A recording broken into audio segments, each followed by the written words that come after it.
October 9th, 2000, my second daughter, Caroline, was born. She was so beautiful, and she was absolutely perfect. I left the hospital with a healthy baby girl. Well, that's what they told me. Caroline's first year was great. She hit all her milestones and was developing just as she should. After Caroline's first birthday is when things began to change. I was noticing things that just weren't right. By the time Caroline was 18 months old, she began to regress. She could no longer use her hands, feed herself, toddle around, or babble. It was absolutely terrifying. Caroline was soon diagnosed with Rett syndrome, a rare genetic disorder that affects every aspect of her body and her life. Caroline will never walk or talk, and there is no cure. When I realized the amount of care that Caroline would require, I quit my job in the financial industry, and I started my new job, a special needs mom. The life of the special needs family can be extremely rewarding and also extremely challenging. Many things my family does requires extra planning, and we have learned to be extremely flexible. I always say, you don't know what you don't know, and my learning curve being a special needs mom was steep. I now had a front row seat and a backstage pass to a community that many people see differently and often exclude, whether they meant to or not. I now viewed the world through the lens of acceptance and inclusion. Little did I know this 9-letter word inclusion would become my life's work. Not only was I Caroline's mom, but I was also her advocate. And I vowed that although Caroline was born with special needs, she deserved the same dignity, respect, acceptance, and inclusion as everyone else. I was very naive. As I navigated my way through this new life, I encountered endless hurdles. I knew this world would be difficult for Caroline, but I was determined to make it as normal as I possibly could. I wanted Caroline to be included in everything, just like her typical brother and sister. I wanted to shield and protect her from the many hardships I knew she would encounter. And when she was little, it was easy. But as Caroline got older, the lack of inclusion and accessibility grew and became much more obvious. Like trying to find a car seat for a child who shouldn't need a car seat. Having to change her on public restroom floors because she's outgrown the baby changing station. Airplane travel, finding accessible taxis, beach trips, and so much more. Surprisingly though, my biggest challenge was actually taking Caroline grocery shopping with me.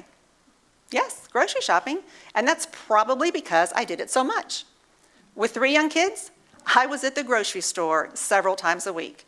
Now, I was not your typical mom with typical kids. My daughter could not walk, so much effort went into this ever-recurring outing. Now, when Caroline was little, I could use what the stores provide. They all have the baby carts, the toddler carts, the fun carts that look like race cars. I'm sure you've all seen them. And those worked okay. But as Caroline got bigger, she quickly outgrew those. Now, I think we can all agree that shopping with children is challenging. Shopping with a special needs child, I can assure you from years of experience, presents a whole new set of challenges. My options with Caroline were to push her in a wheelchair while also navigating a shopping cart, hire a babysitter so I could go alone, wait for my husband to finish work and go in the evenings, or my favorite, bring someone with me to help with her, and that was usually my 2-year-old, and that never ended well. No. Grocery shopping became a chore that required extreme effort and precise planning. I vividly remember many times being out, thinking that I needed to run into the store to grab a few things, then realizing I had Caroline with me. Forget it, I thought, it is just too hard. So imagine if you went to the store with your kids and your weekly grocery list, and you get to the store and there are no shopping carts. None. There's no baby carts. There's no toddler carts. There's no fun carts that look like race cars. There's no regular carts, and there are no electric scooters. What would you do? Would you just not eat that week? Of course not. You would still find a way to get your food. Now, to get that food, you may have to bring with you a big black plastic garbage bag, maybe your kid's wagon, perhaps even a suitcase, but you would still find a way to get your food to feed your family. You may have to leave the kids at home, and if the electric scooter is your only option for shopping, well, then you'll just have to find another way. This is the daily problem of more than 20% of the population. We have to find a way, and that is exactly what we do. The special needs community is actually the world's largest minority group, is in every community, yet is highly underserved and often called the invisible population. Why was the world's largest minority group unconsidered in the retail world of shopping? People with disabilities control over $8 trillion globally in annual disposable income, contributing to every local economy. Caroline had outgrown what stores provide, and she, like millions, cannot drive electric scooters. Now, although grocery delivery was not available yet, even if it had, this should not be the only option for families like mine. If stores are going to provide shopping carts for typical families, making grocery shopping convenient, kid-friendly, maybe even fun, they should also provide shopping carts for special needs families. We are customers too. This huge gap in inclusion and accessibility soon became my passion. I needed a shopping cart for my older child, and I knew others needed one too.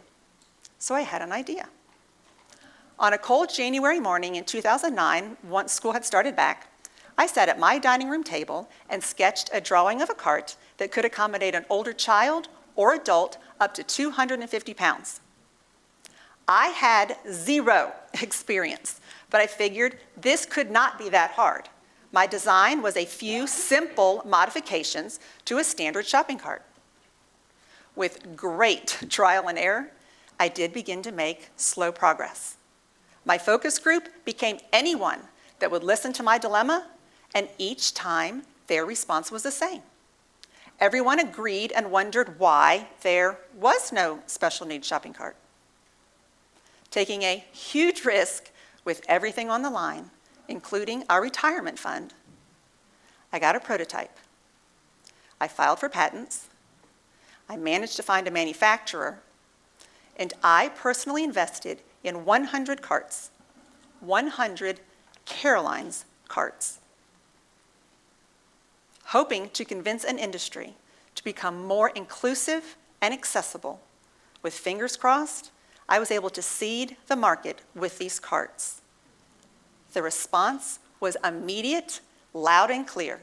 And today, more and more stores are adopting this idea, eager to provide a more inclusive shopping atmosphere. Having special needs children out in our communities, participating in typical peer activities, yes, even grocery shopping, brings a public awareness to make inclusion a priority in our evolving culture. Thankfully, following the example of many popular worldwide brands, inclusion for those with special needs is gaining momentum. Microsoft now has accessible gaming controls, allowing those with disabilities to be included in the gaming revolution. Tommy Hilfiger, Target, and Nike have an adaptive, inclusive clothing line.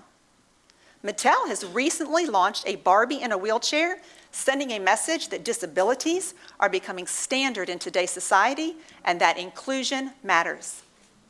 And for the first time ever, the 2018 Gerber baby is a boy who just happens to have Down syndrome. But this kind of inclusion isn't going to happen automatically. We must challenge communities at the local level and the businesses that we interact with daily to be forward thinkers and to no longer ignore and exclude the growing special needs population. It is essential that the inclusion of everyone moves to the forefront of our conversations, breaking down barriers in order to provide equal access and equal opportunities for all citizens. Thank you.